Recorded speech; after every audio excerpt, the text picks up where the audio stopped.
Hi, this is Mike from the Always Podcast. Welcome you into our Gamehole Con 2024 recordings.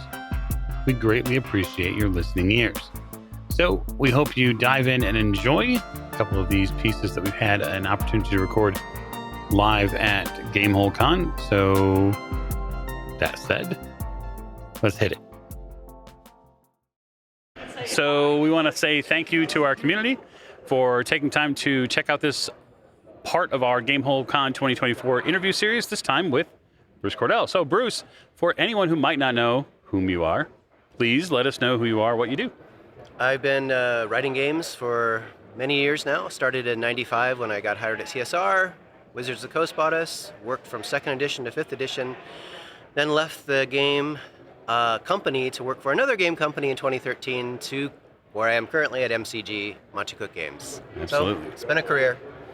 How's Gamehole Con so far? It's been fabulous. It's been busy, but things, they kind of sweep you along. My day today will be from 10:30 to 10 p.m. So Wow. I think I get a couple hour break in the middle there. So I hope so. Yeah. Everybody's got to have a break. As many of us have, longtime con-goers have learned, breaks and self-care super important at a convention. Super, super important. Yeah, I don't know what you're talking about. Right. Just yesterday. Okay, so I think the thing I like, I spoke with a few folks from MCG yesterday. So I spoke with Nice. Sean, I spoke with Shauna, and I spoke with Charles Ryan. Awesome. So we had some fantastic fun. So I'll ask you a couple of questions, sort of in the same vein. I'll try not to contradict them so we keep our story straight. Oh, yeah. Well, I mean, Excuse me. right. It's a conspiracy. I know. I know it's a conspiracy. So when you look at overall, we'll say scenario or game design, we look at a design piece, and you're looking to fulfill some points on the list. When you look at we'll say a scenario. So I have the opportunity to play in a bunch of the scenarios that have been written, and then also some of them that have been developed. When you look at design, what are your top 3 things that you're looking to accomplish with, say, a new scenario or maybe a new setting? So scenario, I assume you're talking like an adventure type Yeah. situation? All right, well, let's start with that. That's easier. So my top 3, one is I want to make the GM read it and go, oh, wow, right? And that will make the GM excited, hopefully, become invested in the adventure and be willing to run it. 2, I wanted to constantly strive over the years to present the information in a way that's as easily picked up by the GM as possible, and so they can deliver it to the players in a way that makes most sense.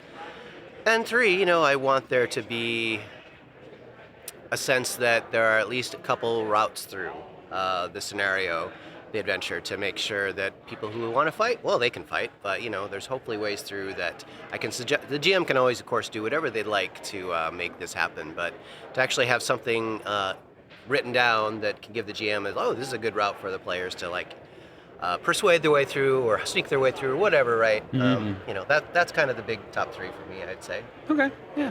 And because I'm the GM as well, Yeah. I'm the writer, I want to be excited, right? If I'm excited, if I come up with an idea, and usually it takes a while, right? Your first idea is like plotting, right? But you keep refining, and eventually, hopefully within a day for a short adventure, you're like, okay, I know where I'm going. And then of course, it always goes off the rails. You actually write the section that you've written the outline for, and it's like, nope, go back, because you come up with a better idea, and it's not quite as facile as the original thing that first pops to your mind. So, Yeah, and even in some of my own scenario writing, I have that. You do the second draft or the redraft, and you go, this part maybe isn't as important as I first thought it would be, and so now I'm gonna, or this person has to show up later because otherwise the single appearance maybe just isn't enough for them, right? Right.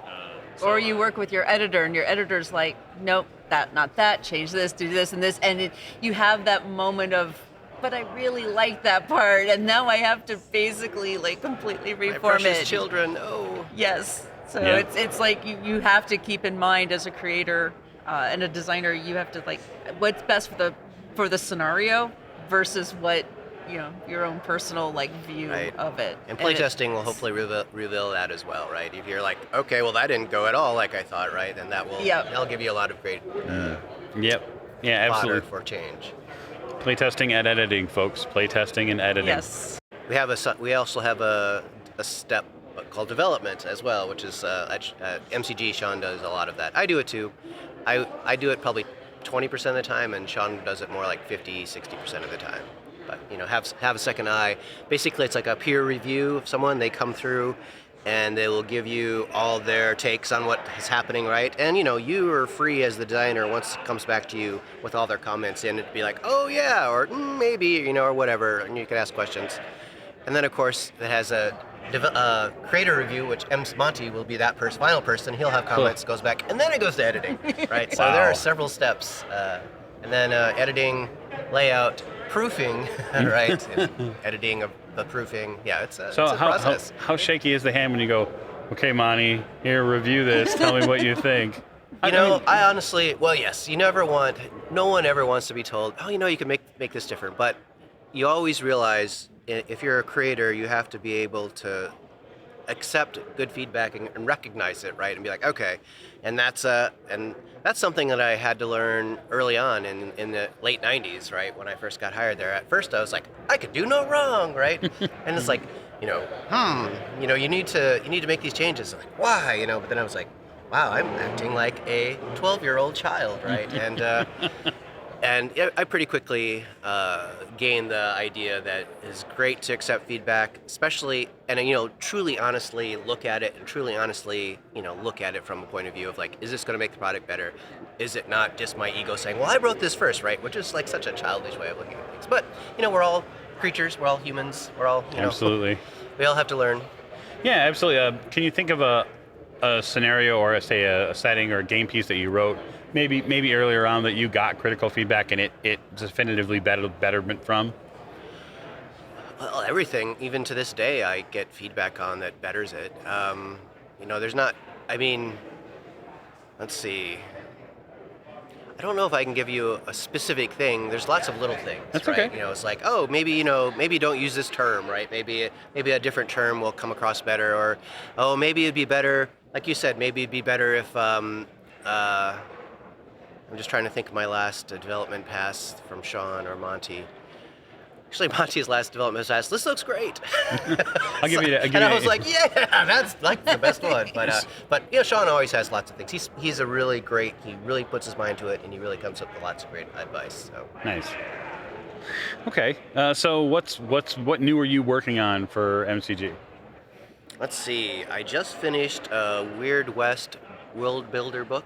Basically, these are our genre books.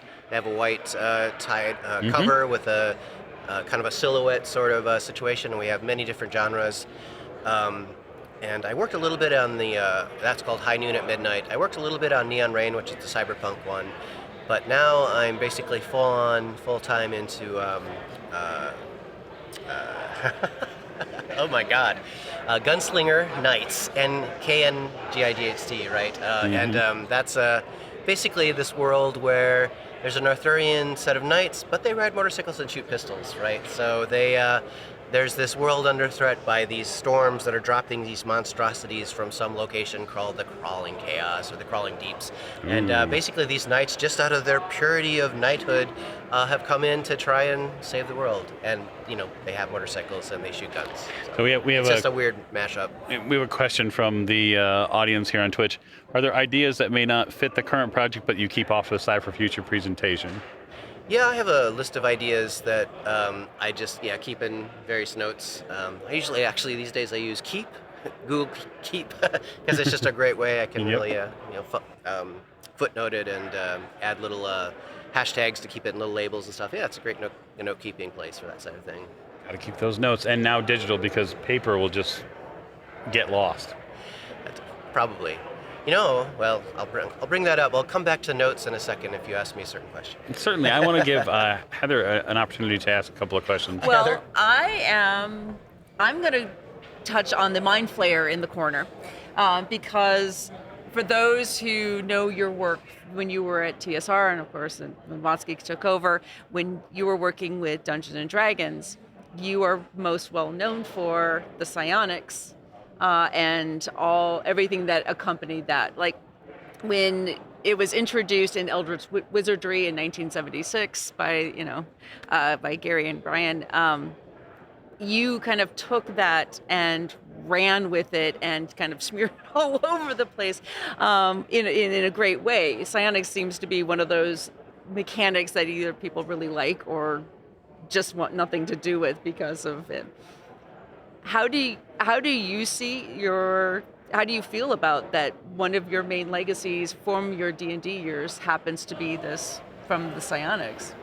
Well, it was initially, I always loved the idea of psionics, right? I had been a reader of various novels that use psionics, like Julian May, that sort of thing. But when I wrote the Ilithiad, which is a kind of a coffee book table for Ilithids back in the early 90s, late 90s, right?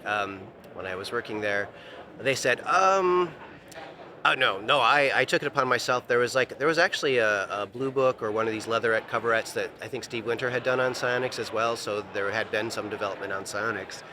But I actually wasn't just finding it in the first edition, obviously, Player's Handbook.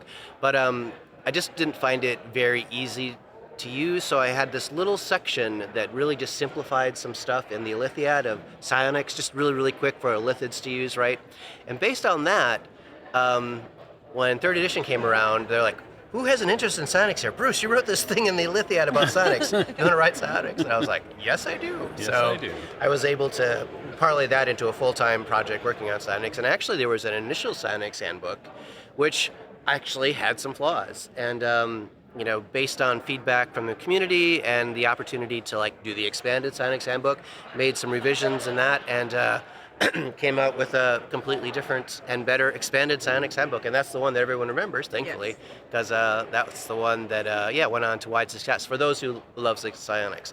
I love psionics. My license plate still says psionic to this day. Nice. And I have a new That's I have a new awesome. card. That was 2005, 4, something like that. So Yeah, we in some of the formative years when we played D&D, we played quite a bit in Dark Sun, and so psionics were just melded into the world. And I think the thing that I loved about it, of course, as much more of a youthful player, was the ability to get random psionics at character creation, and you get that one character that got just some obscene power.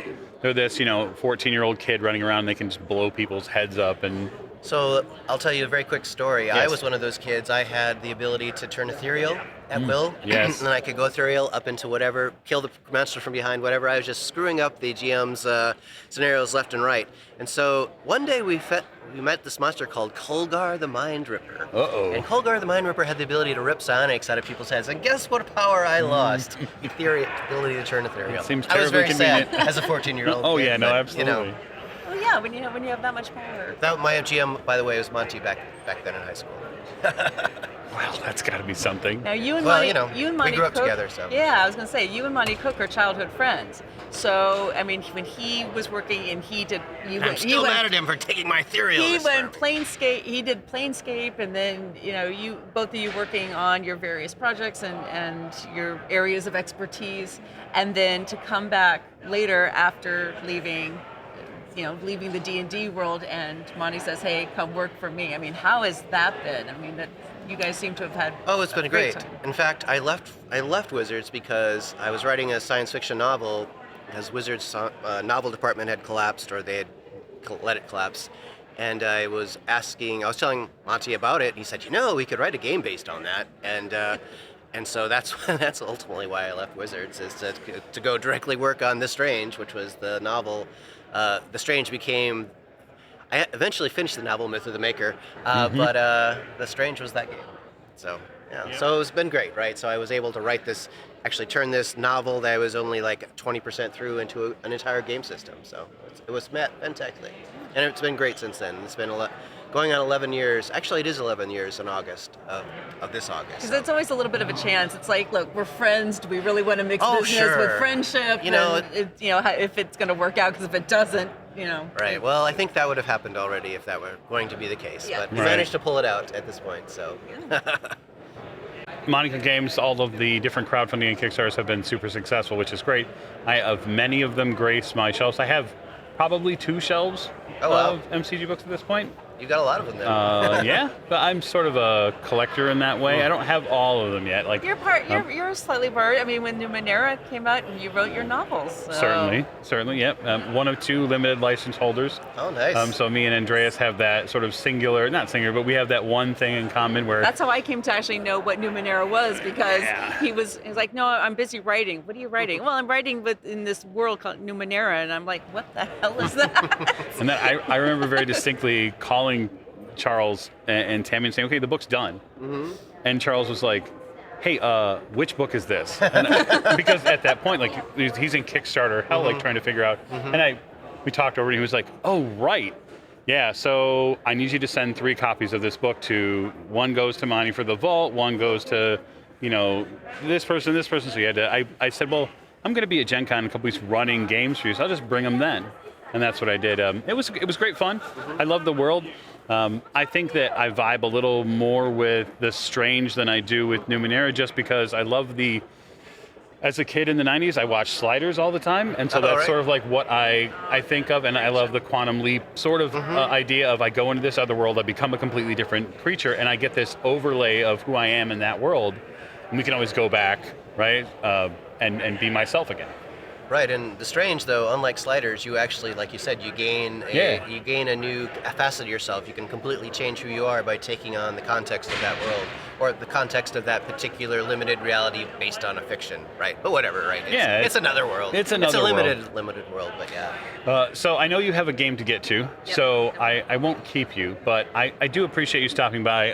Thank you for all you've done for the community. Well, no, thank you, community, for buying the stuff that I write and keeping me employed for all these years. It's great, right? I do want to say there is one Strange adventure out right now that's brand new. It's in a compilation of adventures called Adventures in the Cipher System, and it's about a 30-page adventure. And if you've read the novel, there's Easter eggs in there for that. It's a nice new thing for the Strange, and who knows? Maybe there'll be more in the future. I look forward to it. This agent's waiting.